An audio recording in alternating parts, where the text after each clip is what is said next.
Hi guys, and welcome to another Restrap how-to video. So today we have the full frame bag. So the full frame bag comes available in 3 different sizes. So we've got small here, which will suit most small frames of a standard geometry.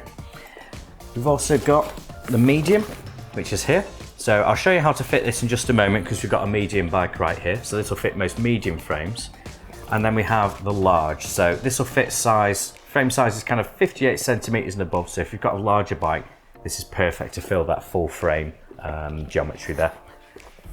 So looking at the features of this bag, it's not too dissimilar from our Carry Everything range bags actually. So the ones of standard size, although obviously this is a little bit bigger, just to give you that extra carrying capacity and use that full size of the frame for when you're carrying the extra bits and pieces. So you'll notice the main difference between this and the custom frame bags that we've been doing for quite a while now is that there's 2 zips on this bag. So the top zip and the bottom zip, they're going to give you a little bit more access as to the different compartments that we've actually got set out on the bag itself. So we'll get into the top zip. You'll see in the main compartment here, we've actually got a divider front to rear and a divider top to bottom as well. So you've got essentially 3 main compartments. You've got one at the rear on the top, one at the front, and then one down on the bottom there. So really good for kind of keeping, say, mechanical items, things that you don't need to access all that often in the bottom, say spare tubes, that kind of thing in the back, and then any other bits and pieces in the front, so say like snacks, sort of tools, that kind of thing as well. So the dividers themselves, they're actually Velcro, so they're fully removable. That allows you the full capacity of the bag, so really generous kind of space to work with there.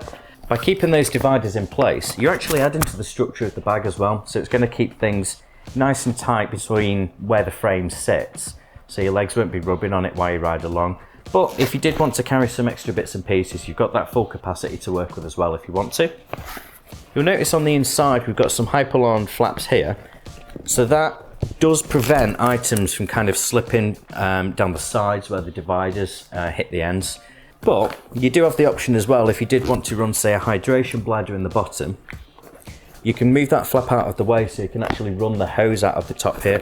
And just like our Carry Everything bags, we've got a little hydration port here, so you can see there's actually a sort of point of exit of the bag. So if you're running, say, charging cables, hydration packs, that kind of thing, there's loads of different options to be able to actually use this bag as well. So just touching on the construction of the bag then, you can see that we use the same textured nylon that we've been using for some time with our Carry Everything range, but we do have a different texture of it on the bottom just here as well. So that's where it's going to get the most dirt on it, the most grit off the road. But if you do have, say, muddy feet, or if you're riding off road and this gets covered in dirt, this is a lot more wipeable to be able to get that dirt off again. On the left hand side of the bag, on the non-drive side, we've got a document pocket, and this actually extends to about here, so just above the halfway point of the bag. And that's really ideal for storing smaller items. So if you've got, say, passport, keys, wallet, phone. So fitting the bag onto the bike, really straightforward. You can probably see just by looking at it how that actually fits on there. So we'll start with the Velcro straps just on the top here. And we'll do these quite loose to start off with, just so we've got a little bit more room to play around with when it comes to fitting the other straps there. So now those 3 straps are in place, and I've done them up quite loose, we'll move on to the webbing straps, which are held in place using these small cam lock buckles. And we want to do these up fairly tight, but not too tight. But they are spaced out evenly so that the bag is tensioned up as it should be when you actually got it fully fitted. So we can tidy those away as well via these little O-rings that are sat on the back. And this bike, you probably noticed, uses fully cabled outers, so there's no issues there at all by actually having these straps go over the top and sit in there fairly snug. If you've got exposed cables, you probably want to run it underneath those exposed cables, and that will stop it kind of grabbing those cables and affecting any braking or shifting or that kind of thing. So we'll just slot these through here and then tighten those up. And then we just slip the excess through these small O-rings at the back, and that tidies away those loose ends and stops them flapping around while you're riding.